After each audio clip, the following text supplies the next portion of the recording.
से बोलिए सच्चे दरबार के। साड़ी पहिन के तुहे वाला साड़ी पहिन के रिकॉर्डिंग स्टूडियो मुजफ्फरपुर।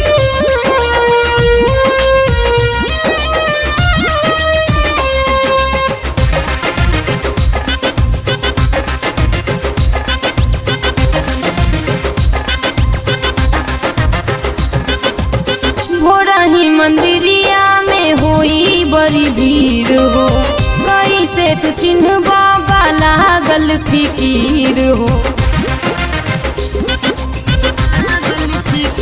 हाँ, भोरही मंदिरिया में होई बड़ी भीड़ हो, कैसे तू चिन्ह बाबा लागल फिकीर हो।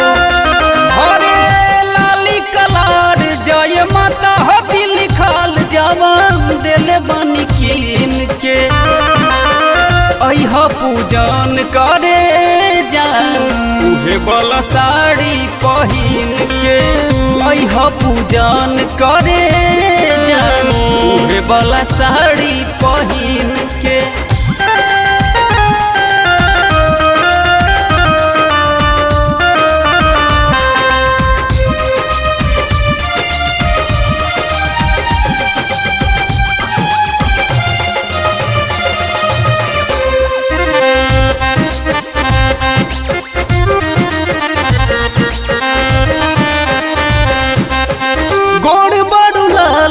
कहलाड़ तोहमें खूली ले ली हमारा दुर्गा मैया लगोली दुर्गा मैया गोड़ बड़ू लाली कहलाड़ खूबे खूली ले ली हमारा दुर्गा मैया लगोली। आसिन महीना जब से चढ़ गइल बा, मैया जी से आस दिल में बढ़ गइल बा। मैया जी के फेरी तू लगई हसत बेरी अपना अंगूरी पगिन के अह पूजन करे जान तुहे वाला साड़ी पहिन के अह पूजन करे जान तुहे वाला साड़ी पहिन के।